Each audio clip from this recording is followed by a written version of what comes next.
Thank you. Good morning, everyone. This is the Committee on Education.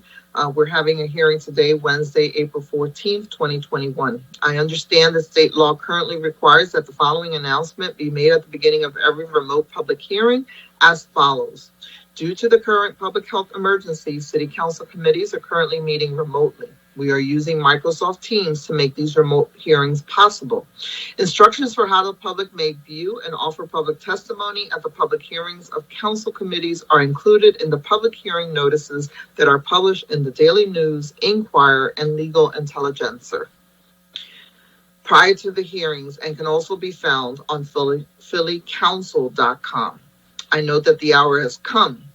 Eric, will you please call the roll to take attendance? Members that are in attendance will please indicate that they are present when their name is called.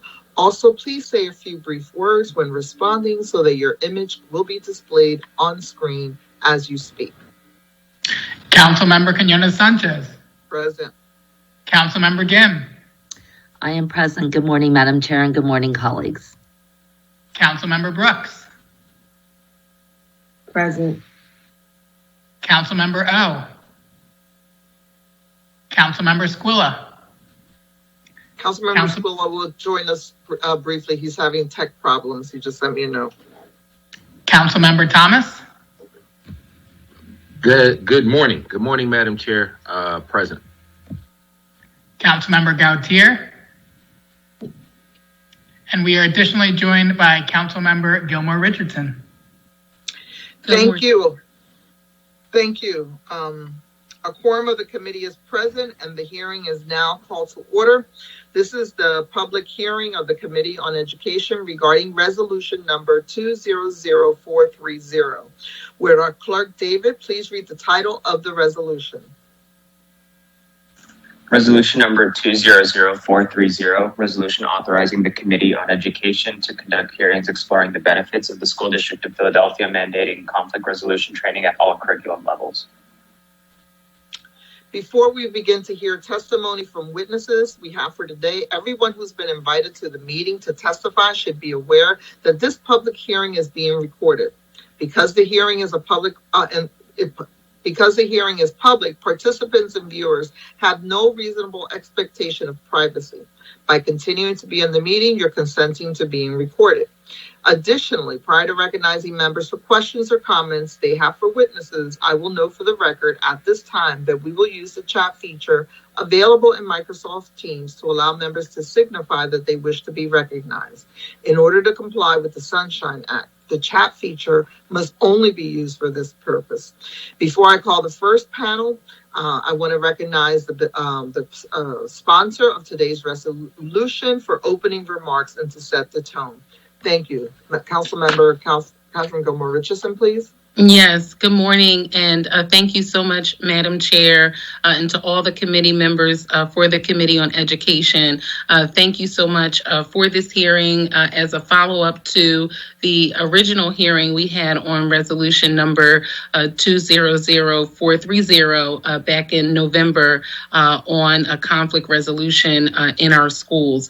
And what we were seeking to accomplish today is to announce the completion of the report and summary of the transcript from that hearing on November 12th, but also to give the school district an opportunity to talk about some of the strides that have been made as it relates to implementing Tier 1 service, a conflict resolution in schools, and then talk about our plans moving forward, which is, working together in a working group model with the district and DBHIDS on the expansion of those models and sort of what it looks like in the school setting and figuring out the type of supports that are necessary to do all of this work effectively. So I briefly just wanted to quickly go through a few of the highlights from the report. The report will be available on council.com. It's available via link, so anyone can access the report at any time to talk about or read through some of the issues that we talked about.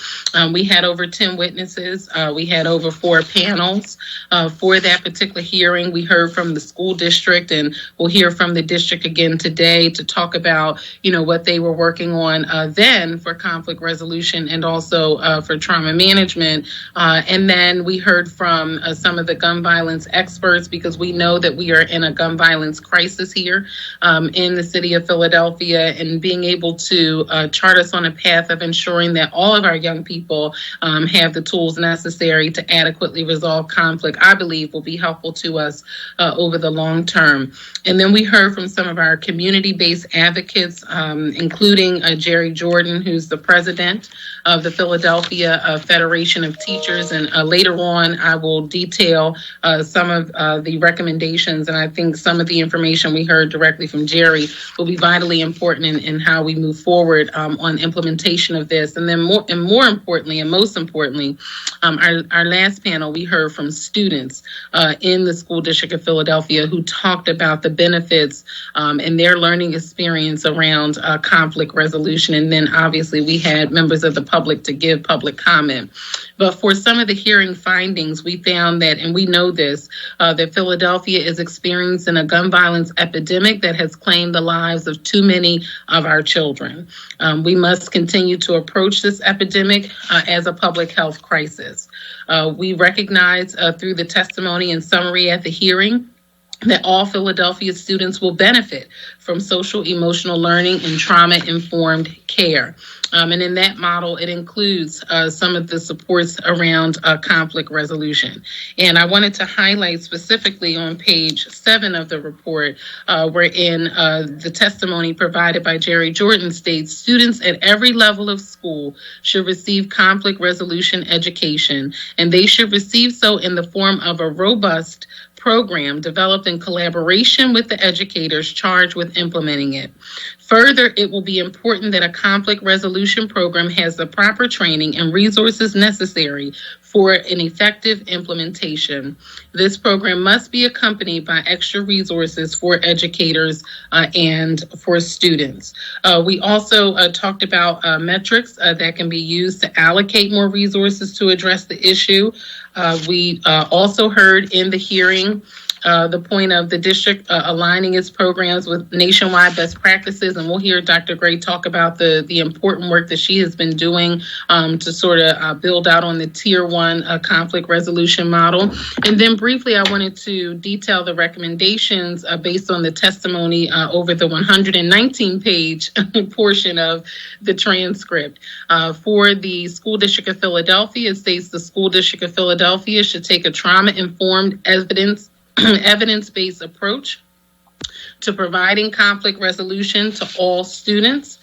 Recommendations for the administration: gun violence should be declared a public health emergency. The administration and school district officials should collaborate to ensure conflict resolution training is mandated and more health resources are provided in all schools. And then recommendations for council: city council should use the budget process to provide targeted additional resources. So that was all of what we heard in the transcript, in the summary of the hearing. So I'm looking forward to this hearing today, Madam Chair, on how we can continue to work with the school district on the implementation of conflict resolution for all students, but more importantly, how we fold in our partners at DBH-IDS, who works on the Tier 3 portion of the intervention around conflict resolution, which really helps students in their home, school, and community environment. So I'm looking forward to this hearing, but more importantly, I'm looking forward to continuing the working group so that we can fully build out this model, understand what it looks like on a school-by-school basis.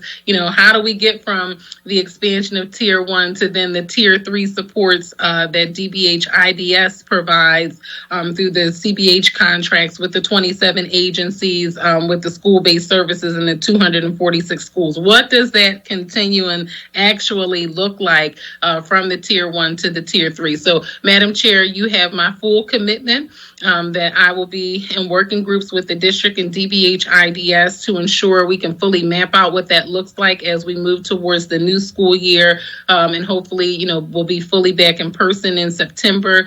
So we understand how this implementation of conflict resolution training will look in our schools for all of our students. So thank you very much, Madam Chair. And I'm looking forward to this hearing and update from the district, but more importantly, the work we're going to do moving forward to be prepared for the fall. Thank you so much. Thank you, Councilmember Gilbert, Richardson, and for, the work related to how this stuff gets operationalized. And before I recognize the Vice Chair, Councilmember Gim, for a comment, just wanted to add that this work in this space has been quite complicated. The Councilwoman Gim, as member of the Children and Youth Committee, has actively participated. I know that IBHS started a coordinating council that both her and I are on, and these conversations around, how do you align this work is not as easy as it appears. There is a changing of a paradigm, and it is quite difficult. And again, I think I said this at the hearing the other day. This is complicated work. There's a lot of frustration around urgency, the necessity in a COVID space. It's hard to measure, how this integration of services is going to be delivered. And so I appreciate, your willingness to get in the weeds of some of this so that we make sure that, you say, what does this look like? For me, what does this feel like? What does it feel like for parents? What does it feel like for children as we experience this? So I want to thank you. I'm going to recognize Councilmember Gim, who is, again, as I said, a member of this committee, and who's also been actively pursuing some of this work by CBH and our behavioral health department. Councilmember Gim? Thank you so much, Madam Chair. And I just wanted to take a brief moment to thank the resolution sponsor for persisting in this area. It's been apparent, as you said, Madam Chair, that we need to know what this feels like for students. Last night, we had a student roundtable, and many of the young people just feel left behind right now. So it is really important that the conversation today be about what the resolution sponsor has been deeply committed to, which is that this conflict resolution lives in every single school, that it can be felt by students, that they actually learn from it and grow from it, and that their educators and the partner and staff and others also learn and grow from it. So that's one thing. And then the second area that I think is so important is that our young people are dealing with this anyway. When we did the private conversation with youth who are experiencing violence and gun violence in particular, they are being forced into situations beyond what any of us could possibly imagine, resolving conflicts on the ground level because there aren't enough people or institutions around right now to help them figure that out. So there's no question in my mind how important this issue is, that it has extreme urgency and relevance right now, but it's also a long-term game plan for helping our schools become healthier climates, helping our young people become healthier individuals with more skills than they've ever had before. So I just want to thank the chair and the resolution sponsor for their dedication on this issue. We have been in this space. It is a challenge, but the on the other side of it, if we're able to make this commitment, it will make a difference in young people's lives. Thank you so much.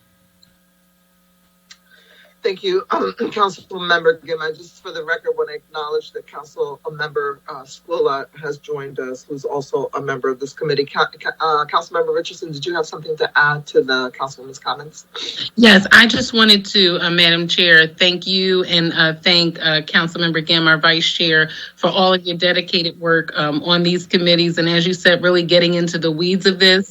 I was trying to, parse out the conflict resolution piece, but it's all a part of this puzzle. It's all a part of the larger picture of the services that we're providing to our young people. So I just wanted to thank both of you, Councilmember Sanchez and Gim, for all of your hard work on this as well, and just all of the guidance. Thank you very much. Thank you. David, can you please call the first panel? Dr. Abigail Gray. Before Dr. Gray gets on, I also want to acknowledge, I believe Kathy Lynch is on the, getting people's name wrong. Lynch is also here from the school district, who's also a member with us in the coordinating council. Dr. Abigail Gray, please state your name for the record and proceed with your testimony, and then we'll open it up to questions. Thank you, Karen. Sorry. Dr. Abigail? Hi. Hello, can you hear me? Yes, please proceed. Thank you so much for having me. My name is Abigail Gray. I am the Deputy Chief of School Climate and Culture for the School District of Philadelphia. I really appreciate you having me here today to provide this testimony and the opportunity to collaborate around this really critical issue. I know I speak for all my colleagues when I say that we share Council's deep concern over the well-being and safety of Philadelphia's young people and the commitment to safeguard it that is reflected in this resolution. So when we talk about conflict resolution, it's important to remember that we're not talking about a monolithic construct that can be addressed by a singular curriculum or program. Rather, we're talking about a complex set of skills and competencies that develop over time through teaching, modeling, and repeated practice in varied contexts. Research tells us that these skills and competencies include identifying one's own and others' emotions, self-regulating one's emotions under stress, helping others de-escalate or calm down, mediating conflicts, understanding and expressing empathy, recognizing and respecting differences, being aware of one's social environment and building relationships within it, setting and working toward personal goals, and communicating effectively when emotions are high. As I shared in my testimony with Council this fall, these are precisely the skills we are working to help students build at the School District of Philadelphia, and we're doing that through an intentional focus on programming that is demonstrated to do exactly this. Based on research and the accumulated experience of our own and other large urban districts, we've identified approaches to addressing school-wide climate that equip teachers with knowledge, resources, and opportunities to foster the development of these skills. We're working hard as a district to help schools adopt these approaches. So since I was here last fall, we've made significant progress in this area. While many schools already implement evidence-based climate programming, for the first time ever, all schools in the district are now going through the process of selecting an evidence-based Tier 1 climate program. Schools are able to select from 3 different school-wide approaches: positive behavior interventions and supports, or PBIS, school-wide restorative practices, and school-wide social emotional learning. Each of these directly targets the skills I just listed within a framework that is trauma-informed and anti-racist. Schools will receive training over the summer and implement this programming in the fall with support from specialized district coaches. In addition, we're continuing to build on the groundwork that we laid this year by providing more training and supports for experiences like daily community meeting, by expanding mindfulness programming and continuing to develop opportunities for youth voice and leadership. So this year, for the first time, all teachers received training on social emotional learning, including foundations of SEL, social emotional learning, including integration of social emotional learning and academic content. We developed a series of modules on topics including social emotional learning and trauma, behavior as communication, understanding emotions, and building students' agency through social emotional learning. Many schools, though not all schools, were able to take advantage of these modules. This year, we'll be redoubling these efforts. This is a major focus for the district, and we will be ensuring that all schools are engaging in helping their staff build skills and knowledge and resources around social emotional learning and development. Along with these supports for all students, we will be providing small group supports for students who need them. I know Dr. Jamie Banks, my colleague, has been here last week and talked about the fact that we're building schools' capacity to identify students who need Tier 2 small group supports and to provide them with evidence-based trauma-informed programming. Additionally, we'll continue to work with our city partners to provide individualized trauma and conflict resolution services for students with the greatest needs or those directly affected by gun violence. To be clear, implementing Tier 1 climate programming in every school in the district is a significant lift. Reaching the level of implementation that we're striving for will take time and a focus on continued improvement and growth. I look forward to sharing our work in this area with Council in the future. Thank you very much. Thank you. I'm going to open it up to Councilmember Gilmore Richardson. But before I do, Dr. Gray, first of all, thank you for being here and for doing some of this work. Can you share with us really quickly the timeline? I know a lot of work and urgency, and I know obviously COVID and this last year has been quite difficult. So how do you see this timeline working out in the phase-in process? So as I mentioned, all schools are currently in the process of selecting their Tier 1 programming. So that's happening through the state mandated comprehensive school planning process. So each school is participating in a series of meetings in which they are analyzing their data, identifying their strengths and needs, and selecting with input from my team and from other district level folks, selecting what is the most appropriate Tier 1 school-wide program for their school. So they're taking into considerations things like what are the interests of their staff and students. Some are really gravitating, for example, toward restorative practices. Other already have a strong grounding in PBIS, so they're going in that direction. So we're helping to help them to select those programs, and that's happening right now. Then the next step in that process is that they will actually specify their implementation steps for each of their school-wide climate programs.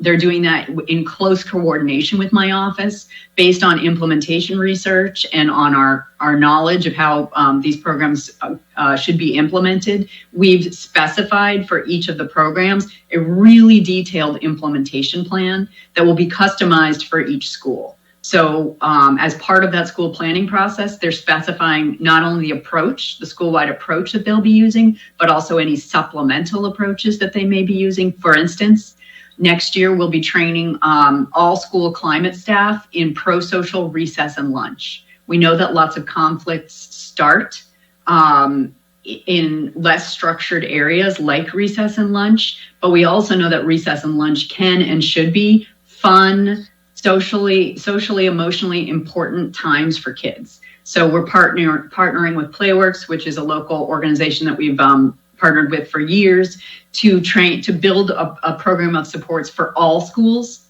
around making recess and lunch a place where conflict resolution is supported and where conflict is proactively prevented. So these are the kinds of solutions that we're helping schools to put into their plan for this year. For each of those approaches, they will also be specifying their action steps. And then then as soon as those are chosen, my team will be meeting with the leadership of each team to make an implementation plan, identify a lead team at each school for carrying out this work. That will start this spring and go throughout the summer. As I mentioned, we have many schools in our district that are already doing this kind of programming, and for them it's going to be a matter of strengthening it and continuing to build and deepen it, and to really layer on the social emotional focus that we're doing across the district. Other schools have not implemented Tier 1 climate programming, and that includes many of our high schools, and in particular our comprehensive high schools. So I'm working now very closely with the assistant superintendents who oversee those networks, or rather those schools, to make really well-developed plans for phasing this work in over the course of the spring, the summer, and throughout next year.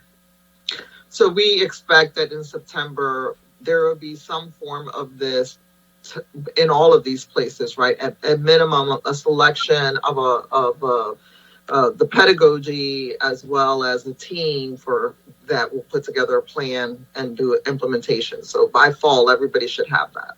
Everybody should have by fall a program selected, a team in place, and an implementation plan laid out. In addition, by fall, as you know, as I believe I've mentioned, we implemented community meeting district-wide. That has been very successful, particularly in grades K through 8. We've heard really great feedback from schools about how important that has been to them particularly during school closure. So we're rolling out a whole new set of supports around that. We have developed an app that will make planning community meeting according to any theme that the teacher chooses to focus on. Really easy for teachers. We'll be rolling that out. And additionally, we're rolling out supports to help community meeting work better in high schools. That was a real challenge this year, particularly as many kids didn't really actively participate in advisory with virtual learning, et cetera. So we're rolling out plans to make that work more smoothly and be a more important component of every student's day. Thank you. I'm going to recognize Councilman Gilmore Richardson and then queue up. We have questions from Councilmember Brooks and then Councilmember Gibb. Thank you. Councilmember Gilmore. Yes, thank you. Thank you so much, Madam Chair. I wanted to go back, Dr. Gray, and say thank you so much for your work. Also for all the conversations we've had where you have helped educate me on that this is not a one-size-all-fits approach, and that we have to really drill down and look at every school and look at the data and information. So I wanted to thank you so much for that work. I wanted to go back to years past and sort of, if you could just talk about where we were last year around Tier 1 implementation and how many schools, and then where we'll be in the fall and what the difference is. So folks understand like sort of where we started when we last talked at the hearing in November to the strides that have been made and sort of where we're planning to get to in September, what that means as far as the amount of children and the additional schools that will have this Tier 1 selection process complete, the team and the implementation, and then I'll go to the next question. Sure. So it may be worthwhile to actually go back a bit further than last fall because this has been such a crazy year. It's been, the silver lining of this year for us has been that we've really had an opportunity to engage in a lot of planning and specifically around exactly the work that we're talking about today. But of course, the downside is that we haven't been able to make the same progress in rolling out the fully developed programs because we need to be in school to do a lot of that work. However, going back to the previous school year, so where are we? 1920. We had during that school year, we had about 80 schools that were implementing PBIS.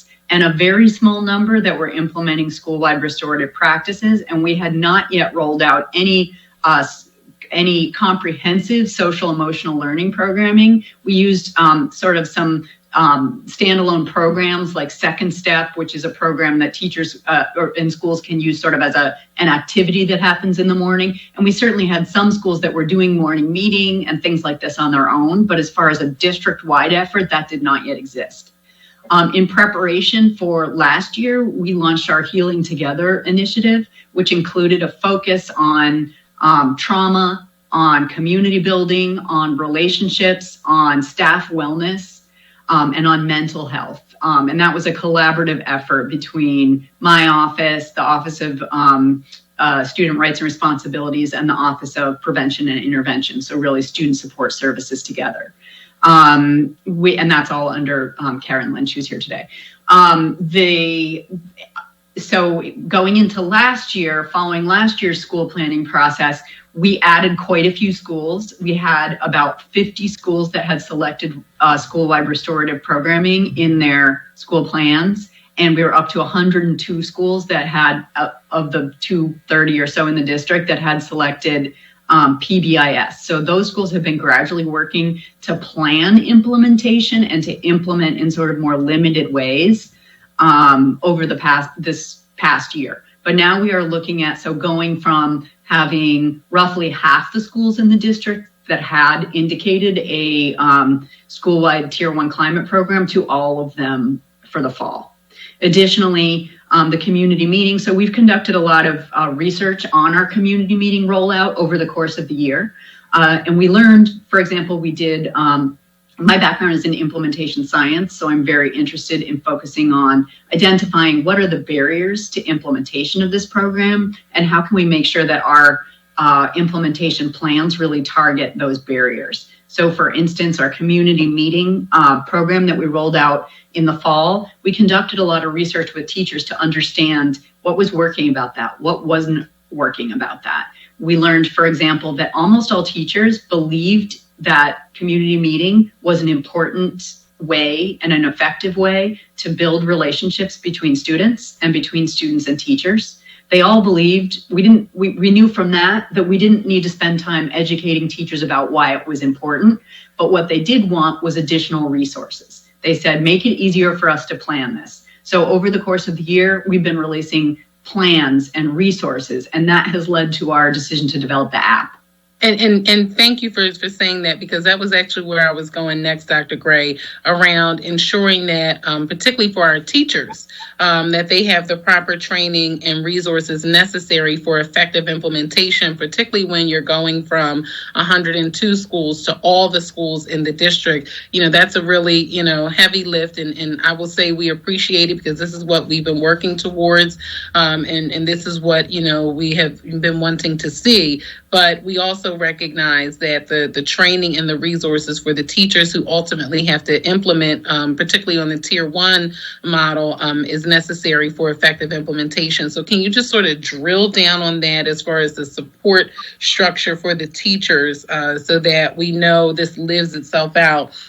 And what my colleagues said, not only, what we see, but how it feels in the school environment. Yeah.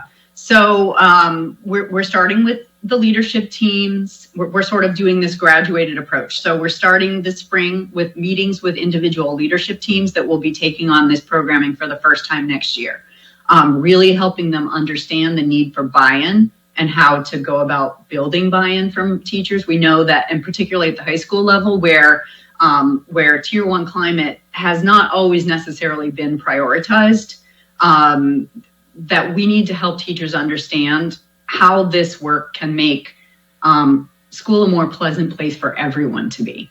And that includes working closely with Dr. Jamie Banks' office around staff wellness. So as we're talking about social emotional learning, we're not just talking about kids, we're also talking about adults. We're talking about helping schools be places where adults want to spend time as well. Anyway, that was an aside. So this spring we'll be having some these meetings with leadership teams at the schools, and then we're working on developing over the summer and a series of sort of facilitated experiences that will set the schools up for success in the fall. So that will be introducing to them, helping them think about sort of the vision of what they want their school to be like and feel like. Some schools have already done this, other schools haven't, or haven't done it in a long time. So we want to at the end of June begin to have conversations with schools about that. Engaging voices from students and teachers and community members as well. What do we want the school to be like and feel like, and how can we leverage this Tier 1 program to help make that happen? Then we're also going to help them with things like identifying who should be on that Tier 1 climate team. And that's usually a combination of principal, assistant principal, climate manager, counselor, and a few teachers typically, as well as potentially some other folks. And then thinking about some experiences over the summer to get that team really ready to go, including things like, how often do you meet? Let's make a meeting schedule for the year. How do you structure your meetings? Let's talk about meeting agendas and roles. What data? This is a really critical piece. What data will you look at to know if your efforts are working? So really engaging school teams in that conversation, and then helping them understand, how do we collect, how do we access, and how do we analyze that data on an ongoing basis. And in that data, we're looking at things, not only sort of the low-hanging fruit, which is like the suspension data, the attendance data, but also thinking in innovative ways about how do we collect student voice? How do we hear from students about what it feels like to be in school? We developed and piloted a survey for students this year, and we are planning to incorporate that more into our work and schools' work for next year. Got it. So I wanted to ask you another question around, because I know, and I've mentioned this before in the meetings that we've had. For instance, my daughter is a student in the district, and she had mindfulness this year. So when a student has mindfulness, and I just want you to put this on the record, what does that look like in the school? Meaning, is it a mindfulness teacher, or, like, how does that impact the staffing at that particular school? So that's kind of a school by school decision, and it much of it comes down to how much the leadership is investing in that. We have made available to schools a lot of resources for mindfulness that are free. So on our Healing Together website, and we've offered some training about this at the beginning of the year. Teachers can just go on there. They can get lessons, they can get activities, they can get videos and things that they can easily incorporate on their own, even if it's not something that their school is taking on. Additionally, we have several important partners. One of our main ones is the Inner Strength Foundation, which is a local organization that does mindfulness training. They have a full curriculum that is I know where your daughter is at school, and that is one of the schools where we have Inner Strength working. And that has been extremely popular in the schools where it's provided. For next year, I've been working with that provider to talk about how we can tier and expand that service to more schools. I'd really like to see it in all high schools. So we've requested funding to be able to do that this year. So it really depends. Also, the phys ed teachers have been really wonderful with this. Many of them have, the deputy who oversees that work has really put a lot into training phys ed teachers on yoga and mindfulness. So many of them are engaged in that work as well. So it's gone from being, and I will say this just from my own experience as a former teacher and now being in classrooms here, that we've gone from it being a sort of a rare, weird thing that occasional teachers would do to being like very common, that you walk in a classroom and the kids are coming in from lunch and the teacher does a mindful breathing exercise. It's very common now. Okay, thank you for that, and this was my first year, sort of seeing the work that I'm doing in council sort of play out in real time, in real life, with having my daughter in school now, and she had went through the mindfulness program, and I thought that based on everything I saw from just in the home environment, it was a wonderful, wonderful curriculum. So I wanted to then drill down on just helping folks understand how we get from the tier 1 to then where we come into play of, is tier 3 with DBH IDS, because this is the work that we're going to work on in the working group to kind of flush out what that looks like. But I just wanted to put that on the record to say tier 1 is sort of what I was requesting that the district work on, and that's sort of the strides that we're making now in the planning for the fall.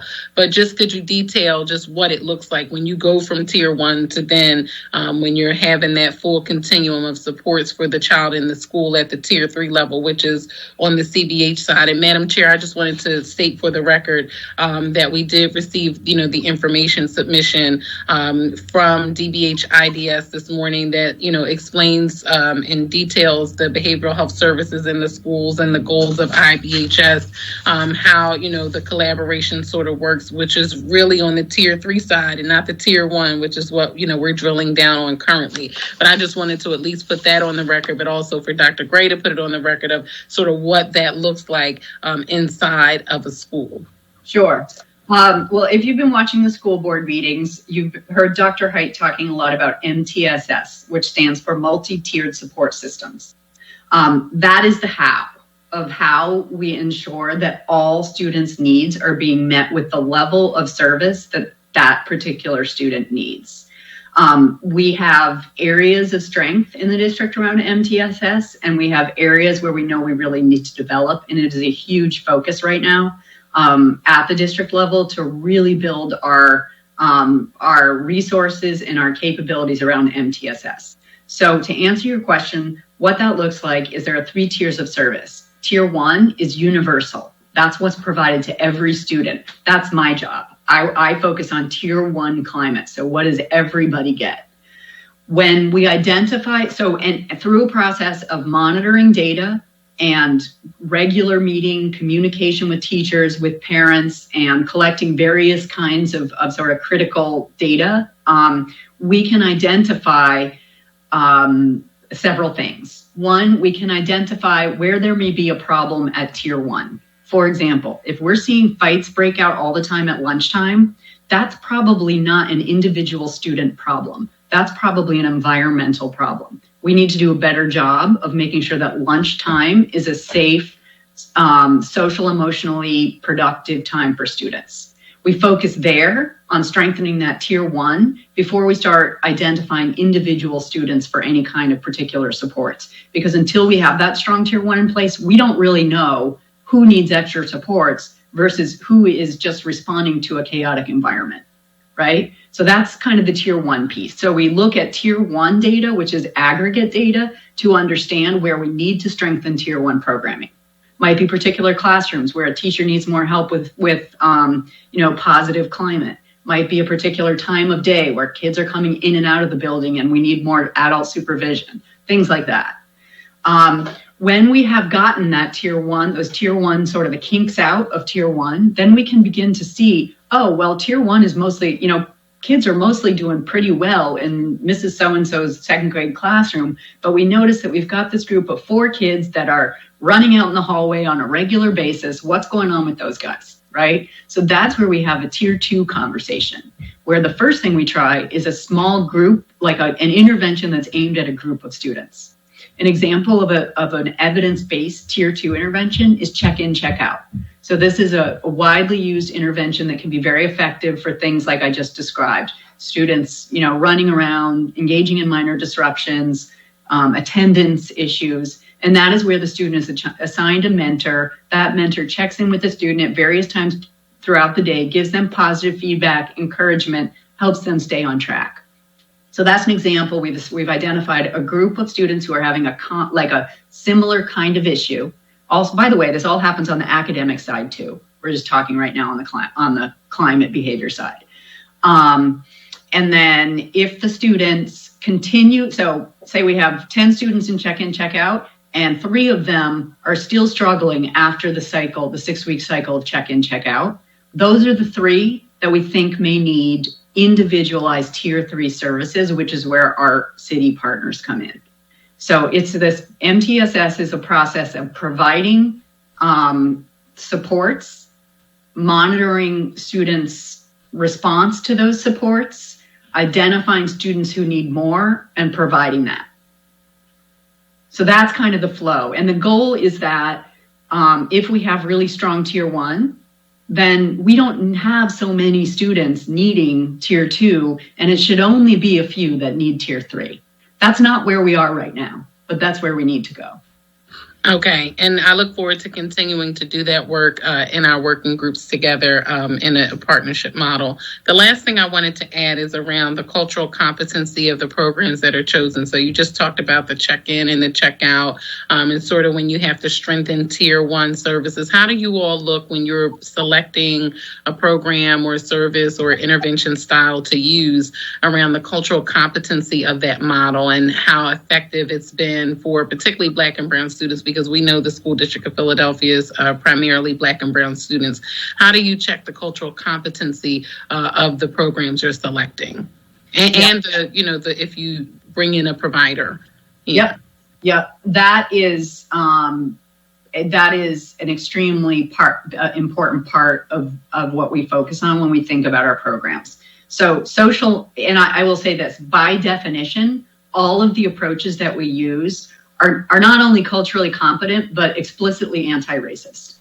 So when we work with a school to implement social emotional learning, they are implementing equitable anti-racist practices, because that is part and parcel of social emotional learning, is understanding, recognizing differences, acknowledging different perspectives, being inclusive. But we also try to ensure this through the structures and the processes. For example, PBIS has been used for decades, has a really strong evidence base, but much of that evidence base was not developed in districts like Philadelphia. Some was. There's a lot of work from Baltimore, for example. However, we've been taking a close look at our PBIS practices and changing them.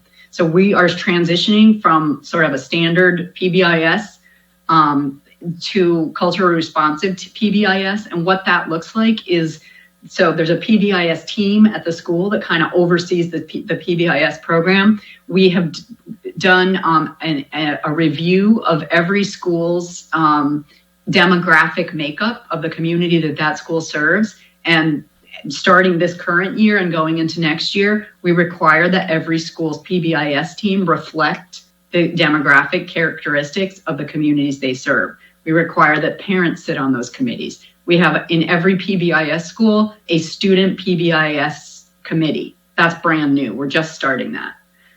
So we're revamping all of our language in our PBIS programming to make sure that those values are like foremost. And you know, that goal that I said earlier is very much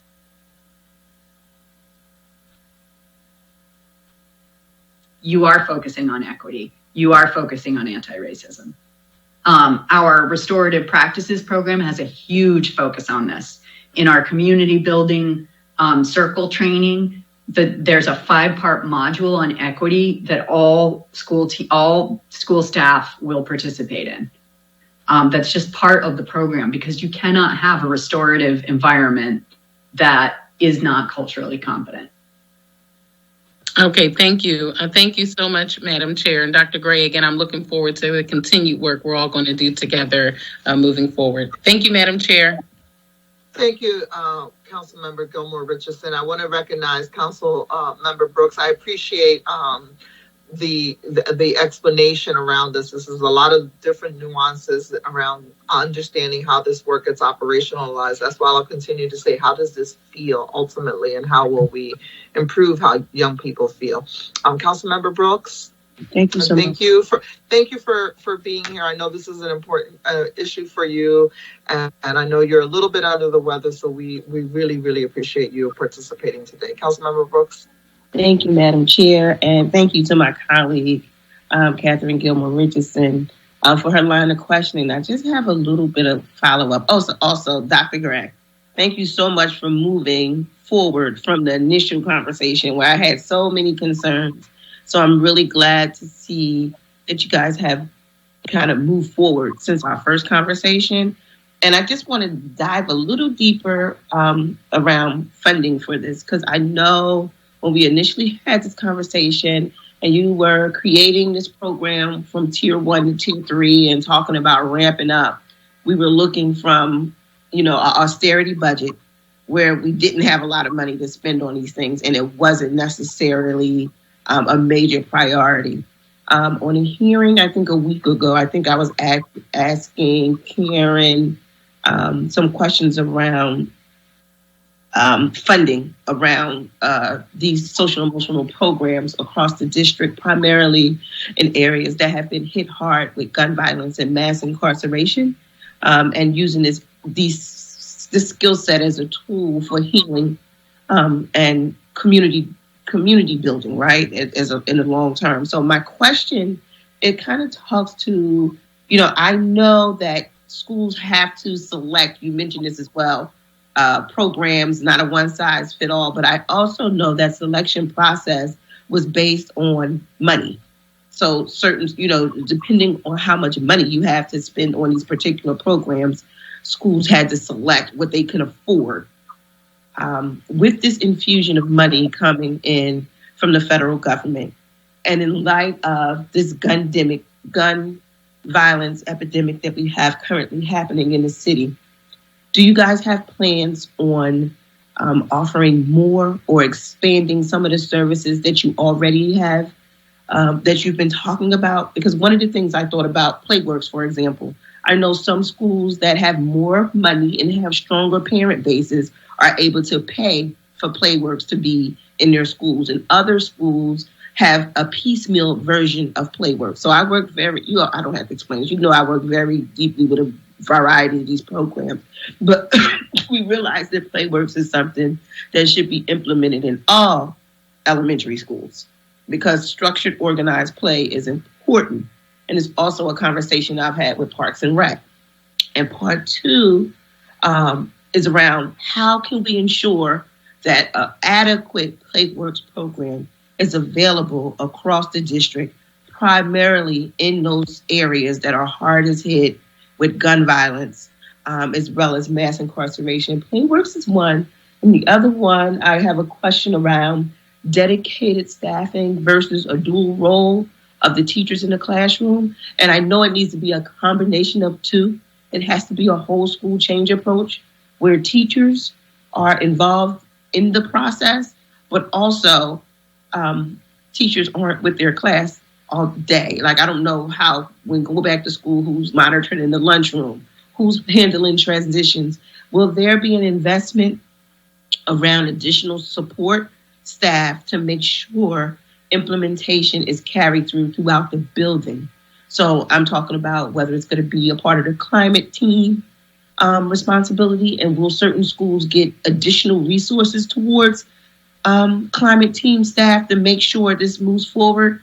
And if not, what can we do to advocate for money to be invested into these programs so they can be the most effective? I know from your experience, you know, having enough folks in the building to operationalize this is important. So my questions are coming from a place of advocacy around funding to make sure that we're getting the most out of these programs to save our children. That's my main reason for coming on to this hearing, because I just had to get this on the record. And I just want to know, what can we do to ensure that from tier 1 to tier 3, that we're operationalizing this to the best of our ability, not with the austerity mindset that we've had in the past. How can we infuse money to save our kids? I can definitely speak to a few of the things that you raised there. You are correct that that budgets, school level budgets, to some extent drive what schools can have in place. However, that is not the case with the tier 1 programming that I'm talking about. So every school will receive support, the same support from my office to implement the program that is determined to be appropriate for their level of need. So if a school chooses PBIS, they'll receive a PBIS coach from my office. They do not have to pay for that. If a school implements restorative practices, they'll receive a coach from my office. They do not have to pay for that. So, and that is we previously, our restorative programming in the district has previously been provided by external partners that schools did have to pay for. So we've really invested in, and Karen Lynch, my supervisor, has been tremendously supportive of this. We've invested in building our own resources so that we can provide, I think, much higher quality support without schools having to pay for it. I love that you brought up PlayWorks, because that is one of my pet issues too. I believe so fervently that every child has a right to a fun, pro-social experience at recess. And that is the reason we are working with PlayWorks now. They just gave us a proposal 3 days ago for a district-wide plan. So it will be a toolkit and a set of trainings for every single school around K-8 school around recess and lunch. So schools will receive the supplies that they need and the training that they need to give every student that kind of experience. Now, we're still going to have cases where schools have more money and they may choose to pay for the PlayWorks service where they actually have a staff member there. And that is true. We not every school has access to that. And as we are thinking about, for example, how we use federal funding going forward, I think that is kind of thing that's on the table that we're talking about and thinking about. Sort of what schools receive extra resources beyond what they have in their own budget for extra supports like that. But we are trying to level the playing field by saying that there are certain things that every child should have. So how do we provide those to all schools, even if they don't have the funds in their budget for like the full PlayWorks thing? I hope I answered that question. As far as the teacher's role, I don't think I can answer that in an intelligent way. So I'm gonna punt on that one. But I will say this in terms of, you talked about the numbers of climate staff in the building, very important consideration. We have formulas that we use at the district level to determine, based on the numbers of students, how many climate staff a particular school is allocated, and then they can also purchase additional climate staff if they choose to with their budget. I just want to emphasize, I think numbers are one thing for the climate staff. Skills are at least as important. So you can have a lot of people in the building who don't have the right skill set to interact with students in a positive, restorative way. And it's less helpful than a fewer number of people who are really well trained and all speaking the same language and all on the same page about this is the kind of school we want to have and how we're going to have it. So we're focusing on that right now. So we're making plans to roll out more training for climate staff at all levels. Climate managers right this year. For the first time, we've developed a scope and sequence for climate managers where we have year-round training for them on all of these tier 1 principles that I'm talking about today. So we're really working on investing in our climate staff to build the skill level and just the knowledge that staff has as they're interacting with kids in the building. One other question, Dr. Gray. So when you're making a determination for particular schools, are the homicide rates and the trauma in those particular communities considered in that allocation? You know, that is a conversation that normally happens in our talent office, and I don't know, and I'm going to find out. The reason I'm bringing this up is because over the summer, I live in 19140. We've had a huge number of homicides, as well as being heavily impacted by the pandemic. And I was wondering, as we're making those determinations to support young folks in the school building, we have to consider the climate outside of their school environment as well, considering home is school and school is home right now. So I just want to make sure that consideration is definitely being made, because that's why I know that quality staff is better than the quantity of staff, but we need to make sure that the staff is fully aware of the impact of all of these issues around for young folks in particular areas. And I'm making emphasis to the areas that have been hit by gun violence, the pandemic, as well as mass incarceration, because, you know, we're in a crisis and we need all hands on deck, which includes the school district working with Parks and Rec, working with DBIH, working with the prison system. Everyone has to be on the same page, and we can't leave any of those aspects out of this conversation if we want to save our children. So I do have a sense of urgency around this particular issue, and I would encourage you guys to take in consideration that data as well in making a determination, because I know where I live, the kids, the young folks from K to 8 that are being affected in elementary school are the siblings of either the shooter or the victim. Yep. And we're not giving young people the support that they leave. We leave them to their own vices. So I definitely, I'm sorry, go ahead. I didn't mean to. That's it. That ends my line of question. I'm out of it right now. Thank you. One process we have been going through just over the last couple of months is we are reassessing how we assign and allocate our 440, our central office-based staff. For example, one of the teams that I oversee they're called climate and culture coaches, and they do social emotional work and lots of work with the schools. And previously, we've kind of assigned them like one per network, regardless of data, including violence. And so we're reassessing that, and we're Jamie Banks and I were just talking about this yesterday, the fact that as we're reallocating our staff and thinking about where do we concentrate more staff, we want to look at not only sort of like the attendance and the academics of those schools, but also this issue. Where is the gun violence happening? And do we have plenty of our own staff allocated in those areas? So that is definitely a consideration. I think when I was speaking earlier about the climate staff, I was talking more about school level staff and how they are assigned, which I think is also, you raise a really good point about that as well. Thank you, Councilmember Brooks. I think this is a space that's really important, and I know that over the next couple of months, as we talk about the summer and like some of this work that's going to be done, buildings opening up, partnerships that are going to happen, I think all of the importance of connecting some of the other work, not only from behavioral health, but DHS, some of the homeless services, we've seen where, that instability has caused even more challenges. So, an equity lens means we're going to take all of these things to an account, and we want the school district, and I know for my council colleagues, it's, during this budget process, we need to make sure that whatever resources are necessary and the other departments who are working with these young people, that folks are more coordinated and intentional in their work. So I appreciate that. Councilmember Gim? Yes, thank you very much, Madam Chair.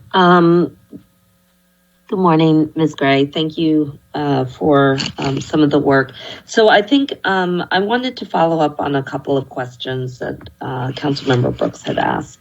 I agree with you that our staff need to be both trained and present. I think both those things are really important. With regard to PlayWorks and climate staff, are you extending the hours for climate staff? Currently, schools purchase them on a 3-hour basis.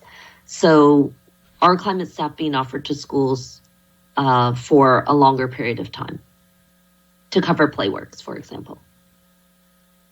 So normally the hours, and I want to be careful that I don't wade out of territory where I know what I'm talking about here, but I can say this, that typically the school-based climate staff, who are the 3 to 5 hour, as you say, assignments, those hours are during recess and lunch. So like that is the prime time when those staff would be available to support the pro-social recess and lunch programming that we're talking about. I mean, I guess I would challenge that, because I know that there are there are schools, especially the large ones. I'm interested, like at a Mayfair that has 1,200 kids, where lunch can start extremely early and go until extremely late. And I have been in schools where there's a lunchtime at 10 a.m. and there's a lunchtime at 2 p.m. So I'm not entirely sure that that's the case. And I would ask whether you can confirm that every school, to me, one fix and one thing that would be a benefit to a lot of schools is to automatically extend any 3-hour climate staff to 5-hour, and then to, have the cost of a 5-hour go down to a 3-hour, and that the district absorbs some of that in order to accommodate all of, some of the issues. Either that, or there needs to be some kind of guarantee, and it's not a presumption. Yeah. I don't know. And I think that's a great question and suggestion. And I will absolutely take that back for discussion. One of the things that we are most concerned about is the decline in staffing at school-based levels. The council sponsor has really invested in the training to do conflict resolution. And again, as I said with you, I agree that staff need to be trained, but there does also need to be the presence of those trained staff. And that's what we're concerned about. So, so if we could just have some clarity, because I know that lunch monitor position can be very stressful. Usually lunches are covered by a climate staff, but they're large. And if you're doing a PlayWorks, I don't necessarily believe that one climate manager who may be leaving at the end of a particular session is going to be able to really manage a large scale recess program by themselves. No matter what the training may be. So if this is truly an investment, and it feels like extension or addition of climate staff to ensure the success of the program, would go a long way to ensuring that the district is truly invested. So if we could have some clarity around that, that's helpful. Okay, thank you. One other question is just to follow up again on Councilmember Brooks' concerns about gun violence. This is actually a very important issue. The school district submitted to us a list of the 25 schools that have seen the most number of shootings since 2020.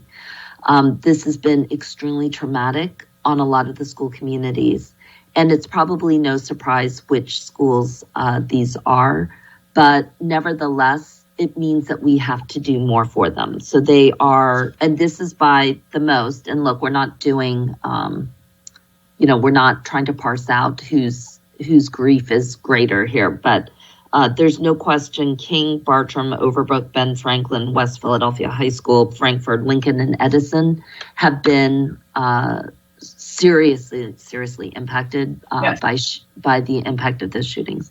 So to reinforce what Councilmember Brooks said, with regard to conflict resolution, and knowing that a large number of the students who either were classmates of these individuals, maybe in similar circles, what are we doing that is different around conflict resolution for them as young high schoolers in particular, because they are dealing with resolving conflict and dealing with conflict on a regular basis? What are we doing for those schools in particular? So those are some of the schools. When I say that, and I'm not painting them all with the same brush, but when I say that there are schools in our district that have not previously implemented sort of comprehensive, consistent school-wide tier 1, those are some of those schools, and we are working very hard to get that changed. Working very hard with their assistant superintendents. We're working with my staff. We're working with the staff of our planning and evidence-based supports office at the district to help ensure that in the school plans for the schools that are most effective, we have adequate. Nothing is ever going to be adequate until we solve this issue, but that we have every kind of support that we can possibly muster. That includes dedicated focus on tier 1. That includes the work that I've talked about in terms of high school community meeting. That includes a real concerted effort around youth voice and leadership. That includes more extracurriculars and other activities for kids to engage in. That includes significant investments in trauma services, which again is Jamie Banks' department. She can speak to that much better than I can. So we are looking hard at those schools, and we are looking hard at how can we redouble our supports for those schools in particular. Do you consider a counselor a tier 1 service? A counselor kind of spans everything. So counselors, as you know, we have behavioral health, some counselors that focus more on behavioral health, some that focus more on career and college. But counselors provide some services to the whole school, but typically they're focused more on the students or on providing services beyond tier 1. Okay. I mean, are they considered a tier 1 support, or are they just not really in that tier 1, tier 2, tier 3 because they're just considered staffing? Well, they're definitely in tier 2 and tier 3. So they're part of tier 1 teams, they're part of tier 2 teams, they're part of tier 3 teams. So they have their eye on the school as a whole, and bring a really important perspective in terms of like helping a tier 1 team think about what to make of data and what kinds of services we need to provide at tier 1. However, a lot of their time is spent in tier 2 and tier 3. Thank you. Yeah. So at these 8 schools, are these schools getting additional counselors? I can't answer that question. That's definitely that is within Jamie's area, or perhaps Karen Lynch could speak to that, but I don't know the answer to that. And none of them are on the call today, right? Karen is. Okay. I also want to be really clear that as we're working on these on the plans for these schools, the principals are the drivers of that. So if I could, I mean, I'd be interested in hearing this because, I mean, principals, given a choice of a limited range, can't really be blamed for saying, hey, you didn't pick an extra counselor. You decided to go with X, Y, and Z. That's not what we're talking about. We are saying that the district itself has identified these schools as being the location of among the most that its community has been deeply impacted by gun violence. You can talk about a dozen kids who have either been shot or killed in less than a 2-year time span. That's extremely devastating. And that goes beyond whether a principal wants to, do this or that. So, the district has often touted a 1 to 400, 500 number ratio for counselors. And my question is, at these schools, when the national recommendation is 1 to 250, certainly at these schools, it should be below 1 to 250. So my question is then, if we're serious about conflict resolution, if we're serious about supporting our kids, what is the number of counselors at these schools? I'm seeing if I can get that information for you. I don't know it. Okay, we will follow up on that. The last question I have is also just for... Yep. Councilmember Gim, Karen came on the screen, so I don't know if you want her to try to respond to those. Oh, yeah, that would be helpful. Thank you so much, Council Chair. Thank you. For the record, Karen Lynch, School District of Philadelphia. I think it's an important question. We are currently, in fact, Councilwoman, compiling the additional resources and the current resources for each of these schools that you mentioned. Several of them have 2 or 3 counselors. I believe Edison has 4 counselors, just as an example.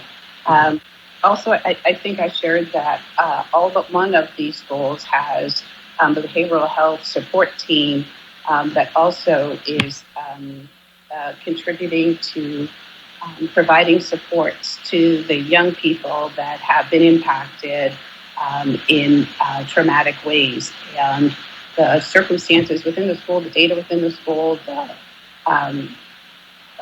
violence that these students have been exposed to, all part of the reason why these schools were selected for these additional behavioral health, mental health, and counseling supports. But we can provide that exact one-to-one list for you of each of the supports that is provided to each of these schools, because I think that is extremely... Yes, thank you very much. I think that's really helpful. And in part, it's, I'm interested in Councilmember Gilmore Richardson's program being extremely successful. And for that to happen, you actually need someone anchoring it at the school for guiding conflict resolution. Now, I don't know I know you have somebody who is at the district, you'll be looking at that. And Ms. Gray, I'm certainly not saying that you wouldn't be able to be the overall manager.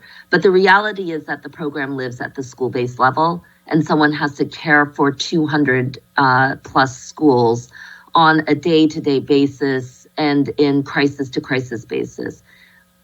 I mean, do you imagine that individual, who do you think that individual would ideally be for the conflict resolution strategy? So when we look to the schools to see which individual position is responsible for implementing Tier 2 services and helping schools with their Tier 2 implementation, we look primarily to the climate manager, and we provide, as Dr. Gray indicated, that continuum of training and support from the central office to help the climate manager and or the assistant principal or the individual that has been defined. It, in so many ways, is not a standalone, isolated effort, and I think that that's what she was attempting to identify. It's not the responsibility of one particular position as much as it's the responsibility of teachers and climate managers and the principal and lots of individuals. But we look to climate managers and climate support staff to have that knowledge to help schools with their implementation of both their Tier 1 supports and overall their school-based plans with respect to climate. And could you just help me run through very quickly? Does every school have a climate manager? There are a good number of schools that do have a climate manager. I can tell you right off the top of my head exactly which schools do have climate managers. Okay, so would we say that 50% have a climate manager, or 20%, 25, 30% have a climate manager? It's roughly 50%. Okay, so if the climate manager is responsible, the central person, 50% of the schools have one and 50% do not. If they don't have a climate manager, they have another climate designee, often an assistant principal or a dean. An assistant principal or dean. Okay. I was going to say, and several of the schools that are on the list that we were talking about actually have two climate managers. So, for example, Overbrook is a school that has two climate managers, as well as behavioral health support staff. Okay. And then one other question, is a climate manager full-time? Yes. Okay, so it's a full-time, all-day position. Oh, yes. Okay. Yes, it's a professional level position that works directly with the principal, that helps develop the plans for the climate and culture plans for the school, and engages in that way. And then that's not to be confused with the student support, the student climate staff, which is the 3, 4, 5, up to 6 hour staff that you were talking about, that you asked about earlier. Mm-hmm. And then the last question is, what is roughly the salary range for the climate manager? Abby, do you know, is it? I would say it's around 7. I mean, it's a union position. They're CASA. So it is based on their years of experience, et cetera. But I believe it starts at around 70. Okay. That's helpful. Thank you very much. And then I think one of the questions, as I said, is that question of who actually oversees the programs. The other thing I think, just if I could a little bit, because we dealt with this at South Philadelphia High a decade ago, one of the warnings that we had from the Department of Justice is that if we say that everybody does it, then in fact it's not an accurate or it's not necessarily an appropriate designation. Of course, internally we believe everybody should be responsible for the climate, the health and well-being of every child and of the entire school. But in fact, one of the things that we learned around particular targeted areas around harassment in particular, and conflict resolution as a sidebar to it, is that there does need to be a designee. And when there isn't clarity about who that designee is, it kind of falls apart because people aren't sure who to go to when students encounter a conflict at a school, who it is that you file a complaint with, who actually, when there's an incident of a serious bullying issue, who a parent consults with. Of course, they can always go to the principal. Of course, they can always go to the teacher, but ultimately somebody is responsible.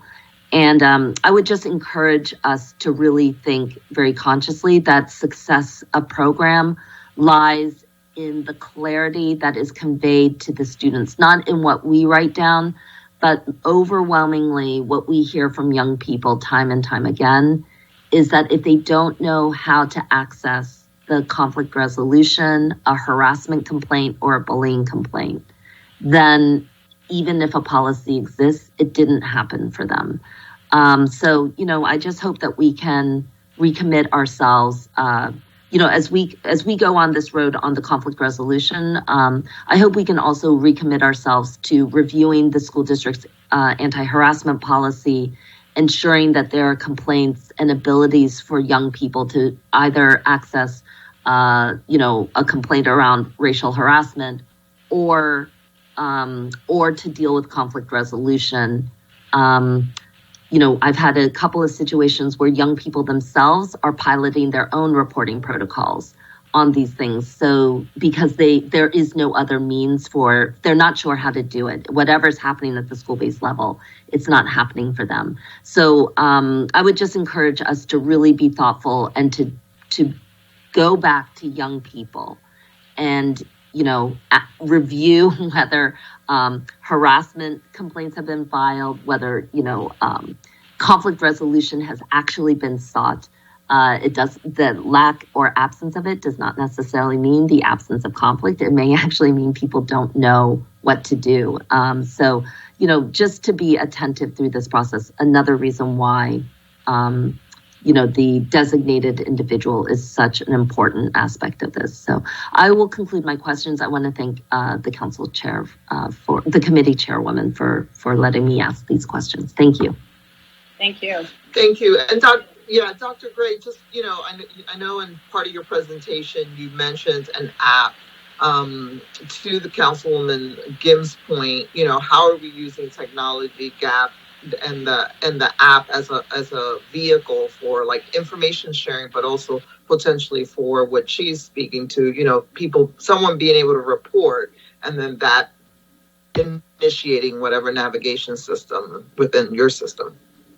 So a couple things on that.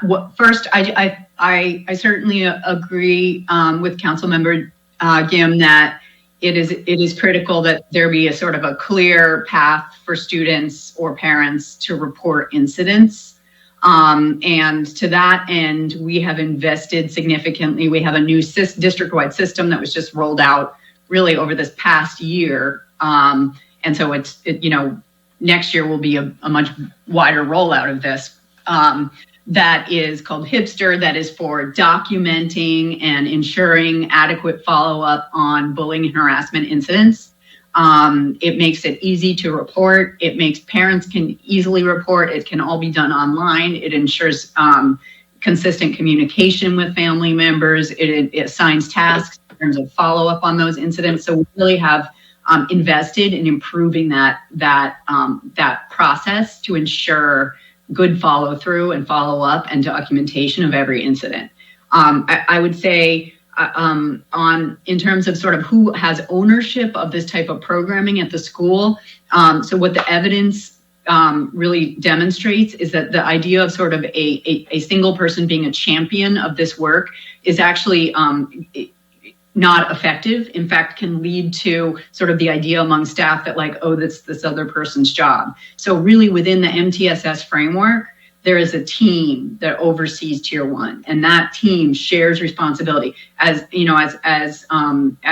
Karen Lynch pointed out, the climate manager or climate designee is sort of the holder and the driver of that, but it is very much a team effort at the school level in terms of the implementation and troubleshooting of the programming. Now I'm forgetting what that question was. Oh, the app. So we have sort of our documentation and accountability and like follow-up system. Separate from that, we have tools that we use technology to help make it easier for teachers to do all this stuff. So what the app looks like, and I'm actually extremely excited about this, like very excited about it. We've been working all year with a consultant to develop this thing, and it's now ready. We're going to pilot it during summer school and then roll it out over the school year. But it's basically like, going on Amazon and ordering pants. So you basically, you go on, you click, I'm a second grade teacher. I want to focus on conflict resolution during my community meeting or anytime during the school day. And I want to integrate it in with my English language arts programming.